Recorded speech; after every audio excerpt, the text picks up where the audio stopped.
ठीक बात। तो पृथ्वी को बहुत अधिक दूरी से, जैसे चंद्रमा से देखने पर यह चंद्रमा की तरह चमकती हुई प्रतीत होगी। ठीक बात है ना। अब जरा देखेंगे साइड में, हम थोड़ा कलर दूसरा ले लें क्योंकि ब्लैक ब्लैक अच्छा नहीं लग रहा। ये कुछ रोचक बातें दी हुई हैं, है ना। इनको देखा जाए, क्या कहते हैं।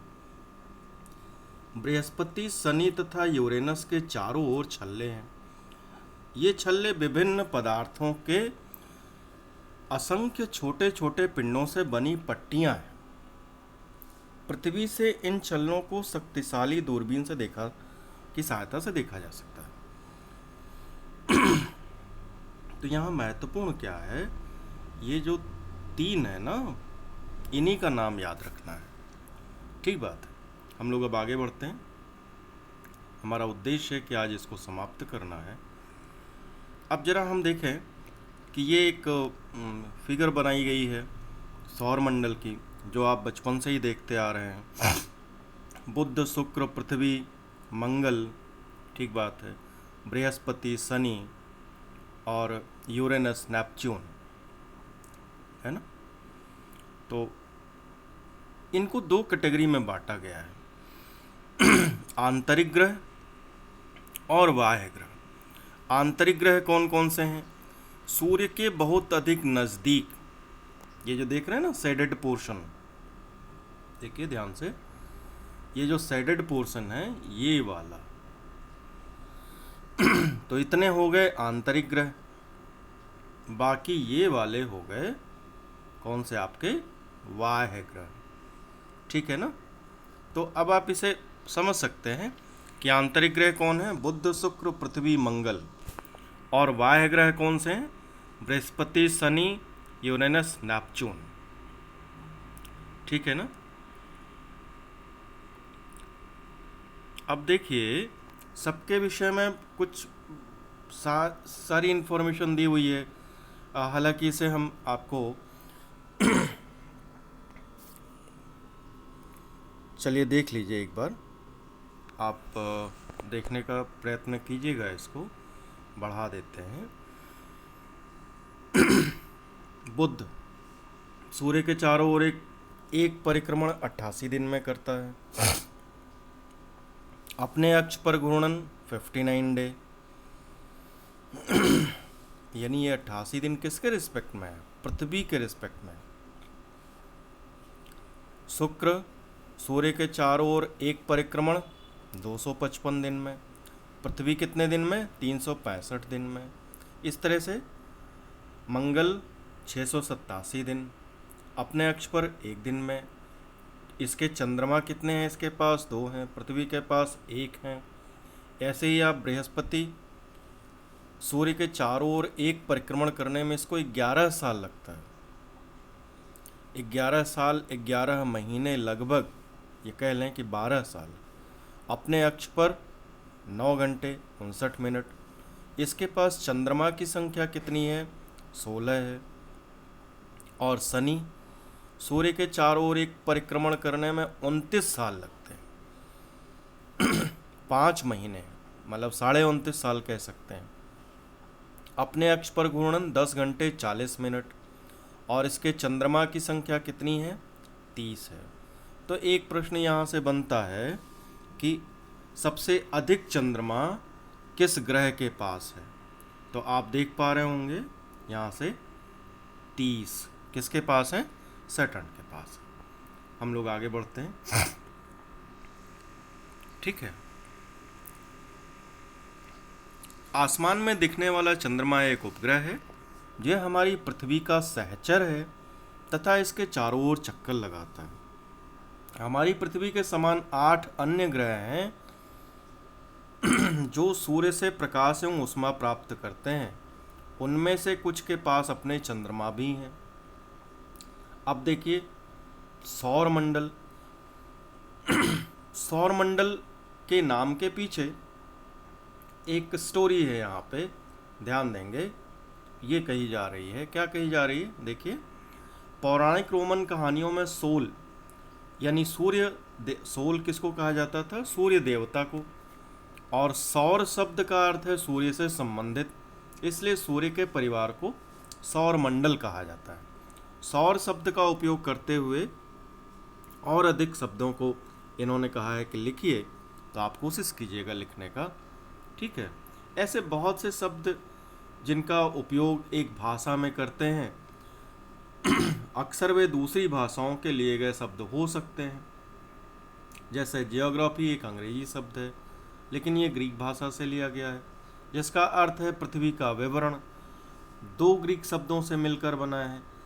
जीई शब्द का अर्थ होता है पृथ्वी, ग्राफिया का अर्थ होता है लिखना। तो पृथ्वी के संबंध में आगे हम लोग और विशेष तौर पे देखेंगे। आइए हम लोग देखते हैं सौरमंडल। सूर्य, 8 ग्रह, उपग्रह तथा कुछ अन्य खगोलीय पिंड जैसे क्षुद्र ग्रह एवं उल्का पिंड मिलकर सौरमंडल का निर्माण करते हैं। उसे हम सौर परिवार का नाम देते हैं, और जिसका मुखिया कौन है? सूर्य है। एक एक करके देखते जाते हैं। सूर्य क्या है? सूर्य सौरमंडल के केंद्र में स्थित है। यह बहुत बड़ा है एवं अत्यधिक गर्म गैसों से बना है। इसका खिंचाव बल इससे सौरमंडल को बांधे रखता है। खिंचाव मतलब आकर्षण बल। सूर्य सौरमंडल के प्रकाश एवं ऊष्मा का एकमात्र स्रोत है, लेकिन हम इसकी अत्यधिक तेज ऊष्मा को महसूस नहीं करते, क्योंकि सबसे नज़दीक का तारा होने के बावजूद यह हमसे बहुत दूर है। और लगभग कितना? तो एक यहाँ से तथ्यात्मक प्रश्न बनता है, 15 करोड़ किलोमीटर दूर है। 15 करोड़ किलोमीटर दूर है। ध्यान देंगे इस बात पे। ग्रह, हमारे सौरमंडल में 8 ग्रह हैं। सूर्य से दूरी के अनुसार वे हैं बुध, शुक्र, पृथ्वी, मंगल, बृहस्पति, शनि, यूरेनस तथा नेपच्यून। अब देखिए, इनको यहाँ याद करने का एक बहुत अच्छा सा तरीका बताया गया है। My very efficient mother just serve us nuts. M से क्या हो गया? मरकरी, वी से वीनस, ई से हो गया अर्थ, एम से मार्स, जे से जुपिटर, सैटर्न, यूरेनस और Neptune. My very efficient mother just served us nuts. तो ऐसे करके याद रख लेंगे। सौरमंडल के सभी 8 ग्रह एक निश्चित पथ पर सूर्य का चक्कर लगाते हैं। ये रास्ते दीर्घवृत्ताकार एलिप्टिकल ऑर्बिट में फैले हुए हैं। ये कक्षा कहलाते हैं। बुध सूर्य के सबसे नज़दीक है। अपनी कक्षा में सूर्य के चारों ओर एक चक्कर लगाने में इसे केवल 88 दिन लगते हैं। अभी हम लोगों ने चर्चा की थी। सूर्य को पृथ्वी का जुड़वा ग्रह, अब ये प्रश्न है, ध्यान दीजिएगा, ये यहाँ से लेके यहाँ तक आपका प्रश्न है, ठीक है। 88 दिन लगते हैं क्योंकि इसका आकार एवं आकृति लगभग पृथ्वी के ही समान है। अभी तक प्लूटो को भी ग्रह माना जाता था, परंतु अंतर्राष्ट्रीय खगोलीय संगठन ने अपनी बैठक अगस्त 2006 में यह निर्णय लिया कि कुछ समय पहले खोजे गए अन्य खगोलीय पिंड 2003 UB313 साइरस या सिरस तथा प्लूटो बौने ग्रह कहे जा सकते हैं। इनका नाम विशेष तौर पे ध्यान रखेंगे आप। ये और प्लूटो को तो आप जानते ही हैं। यह बैठक कब हुई थी? अगस्त 2006 में। किसने निर्णय लिया? अंतर्राष्ट्रीय खगोलीय संगठन ने। 2003 UB313 सिरस और प्लूटो को क्या कहा गया? ड्वार्फ प्लैनेट, बौना ग्रह कहा गया। इस तथ्य को ध्यान रखेंगे, यहाँ से प्रश्न बनता है। पृथ्वी, सूर्य से दूरी के हिसाब से पृथ्वी तीसरा ग्रह है। पहला कौन सा था बताइए? पहला था बुध और दूसरा था वीनस। तीसरा कौन सा हुआ? पृथ्वी। सूर्य से पृथ्वी के हिसाब, दूरी के हिसाब से पृथ्वी तीसरा ग्रह है। आकार में यह 5वां सबसे बड़ा ग्रह है। यह ध्रुवों के पास थोड़ी चपटी है। यही कारण है कि इसके आकार को भू आभ कहा जाता है। बहुत इंपॉर्टेंट क्वेश्चन है। कोई पूछे कि पृथ्वी का आकार क्या है, पृथ्वी के आकार को क्या कहते हैं, तो भू आव, भू आव का अर्थ है पृथ्वी के समान का आकार। देखिए ये चीज़ें ध्यान नहीं आती, इसलिए इसको ध्यान से पढ़ा जा रहा है। इसी को पृथिव्याकार भी कहते हैं। जीवन के लिए अनुकूल परिस्थितियां संभवतः केवल पृथ्वी पर ही पाई जाती हैं। पृथ्वी ना तो अधिक गर्म है ना ही अधिक ठंडी। यहाँ पानी एवं वायु उपस्थित है जो हमारे जीवन के लिए आवश्यक है। वायु में जीवन के लिए आवश्यक गैसें जैसे ऑक्सीजन मौजूद है। इन्हीं कारणों से पृथ्वी सौरमंडल का सबसे अद्भुत ग्रह है। अंतरिक्ष से देखने पर पृथ्वी नीले रंग की दिखाई पड़ती है क्योंकि इसके 2/3 सतह में पानी, 2/3 सतह पानी से ढका हुआ है, इसलिए इसे नीला ग्रह, नीला ग्रह मतलब ब्लू प्लैनेट भी कहा जाता है। ये जिसको जिसको भी अंडरलाइन किया जा रहा है ये बहुत इम्पोर्टेंट है, ये ध्यान रखेंगे। एक तथ्य यहाँ बताया गया है, इस पे ध्यान देंगे। प्रकाश की गति लगभग कितनी, 3 लाख, कितनी है, 3 लाख किलोमीटर प्रति सेकंड। इस गति के बावजूद सूर्य के प्रकाश को पृथ्वी तक पहुंचने में कितना समय लगता है, 8 मिनट। ये प्रश्न पूछा जा चुका है, ध्यान देंगे। ठीक है, चंद्रमा पे आए। हमारी पृथ्वी के पास केवल एक उपग्रह है, चंद्रमा। इसका व्यास पृथ्वी के व्यास का केवल 1/4 है। व्यास, डायमीटर, पृथ्वी का डायमीटर मान लीजिए अगर 8 मान लें तो उसका 1/4 2 हुआ ना, चौथा हिस्सा। यह इतना बड़ा इसलिए प्रतीत होता है क्योंकि हमारे ग्रह से अन्य खगोलीय पिंडों की अपेक्षा बहुत नज़दीक है। कितना नज़दीक है, यह हमसे लगभग 3,84,400 किलोमीटर ही दूर है। कितना, 3,84,400 किलोमीटर। अब आप पृथ्वी से सूर्य एवं चंद्रमा की दूरियों की तुलना कर सकते हैं। कैसे करेंगे, ठीक है। अब थोड़ा उपग्रह के विषय में जान लें। उपग्रह एक खगोलीय पिंड है जो ग्रहों के चारों ओर उसी प्रकार चक्कर लगाता है जिस प्रकार ग्रह सूर्य के चारों ओर चक्कर लगाते हैं। और मानव निर्मित उपग्रह एक कृत्रिम पिंड है, वैज्ञानिकों द्वारा बनाया गया, जिसका उपयोग ब्रह्मांड के बारे में जानकारी प्राप्त करने एवं पृथ्वी पर संचार माध्यम के लिए किया जाता है। इसे रॉकेट के द्वारा अंतरिक्ष में भेजा जाता है एवं पृथ्वी की कक्षा में स्थापित कर दिया जाता है। अंतरिक्ष में उपस्थित कुछ भारतीय उपग्रह इनसेट, IRS, एडोसेट इत्यादि बहुत सारे। अभी एक तथ्य यहाँ बहुत महत्वपूर्ण है, ये मिस्टर, उनका फोटो नहीं है ये, बट आप ध्यान रखेंगे, ये है नील आर्मस्ट्रांग, चंद्रमा पर पहुँचने वाले पहले व्यक्ति हैं।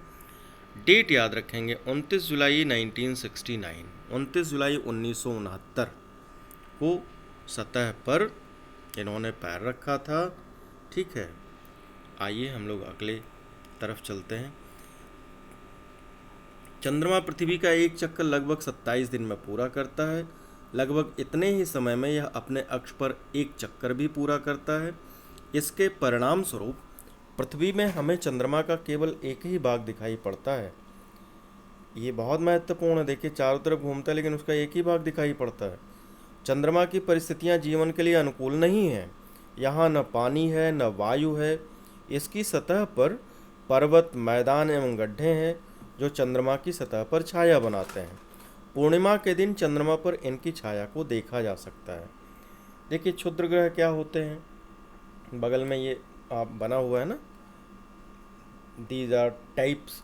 तो चलें, तारों, ग्रहों एवं उपग्रहों के अतिरिक्त असंख्य छोटे पिंड भी सूर्य के चारों ओर चक्कर लगाते हैं।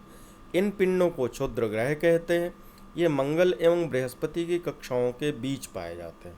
बस यही सबसे महत्वपूर्ण है। ये कहाँ पाए जाते हैं, मंगल और बृहस्पति की कक्षाओं के बीच में पाए जाते हैं। ठीक बात है ना। वैज्ञानिकों के अनुसार क्षुद्र ग्रह के ही भाग हैं जो कि बहुत वर्ष पहले विस्फोट के बाद ग्रहों से टूटकर अलग हुए थे। उल्कापिंड क्या है, सूर्य के चारों ओर चक्कर लगाने वाले पत्थरों के छोटे छोटे टुकड़ों को उल्कापिंड कहते हैं। कभी कभी ये उल्कापिंड पृथ्वी के इतने नज़दीक आ जाते हैं कि इनकी प्रवृत्ति पृथ्वी पर गिरने की होती है। इस प्रक्रिया के दौरान वायु के साथ घर्षण होने के कारण ये गर्म होकर जल जाते हैं, फलस्वरूप चमकदार प्रकाश उत्पन्न करते हैं। कभी कभी कोई उल्का पिंड पूरी तरह जले बिना पृथ्वी पर गिरती है, जिससे धरातल पर गड्ढे बन जाते हैं। क्या आपने तारों वाले खुले आकाश में एक ओर से दूसरी ओर तक फैली चौड़ी सफ़ेद पट्टी की तरह एक चमकदार रास्ते की तरफ कभी ध्यान दिया है? वो देखा है? देखिए, बहुत इम्पोर्टेंट, यह लाखों तारों का समूह है। यह पट्टी आकाशगंगा, जिसको हम क्या कहते हैं, मिल्की वे, ठीक है, हमारा सौरमंडल इस आकाशगंगा का एक भाग है। प्राचीन भारत में इसकी कल्पना आकाश में प्रकाश की एक बहती नदी से की गई थी। इस प्रकार इसका नाम आकाशगंगा पड़ा था। आकाशगंगा करोड़ों तारों, बादलों तथा गैसों की एक प्रणाली है। इस प्रकार की लाखों आकाशगंगाएं मिलकर ब्रह्मांड का निर्माण करती हैं। ब्रह्मांड की विशालता की कल्पना करना अत्यधिक कठिन है। वैज्ञानिक अभी भी इसके बारे में अधिक से अधिक जानकारी एकत्र करने में जुटे हैं। इसके आकार के संबंध में हमें कोई जानकारी नहीं है, लेकिन फिर भी हम जानते हैं कि हम सभी इसी ब्रह्मांड का हिस्सा हैं। एक चित्र बनाकर समझाने का प्रयास किया गया है। हम लोग हैं, हम लोग पृथ्वी पर हैं, पृथ्वी सौरमंडल में है, सौरमंडल आकाशगंगा में है और आकाशगंगा ब्रह्मांड में है। कितनी महत्वपूर्ण बात है। ठीक है, अब देखिए, ये कुछ प्रश्न दिए गए हैं, ध्यान दीजिए, है ना। इनको भी आप चाहे तो कर सकते हैं। ठीक है, इनको आप करिएगा। इसको करने के बाद ये आज हम लोगों का एक चैप्टर ये ख़त्म होता है। इस तरह से हम लोग एक चैप्टर एक एक दो दो दिन में करते जाएंगे। ठीक है, तो आज इतना ही। जितना बताया गया है उतने प्रश्नों को ज़रूर लिख लीजिएगा एक कागज़ पे, है ना। धन्यवाद।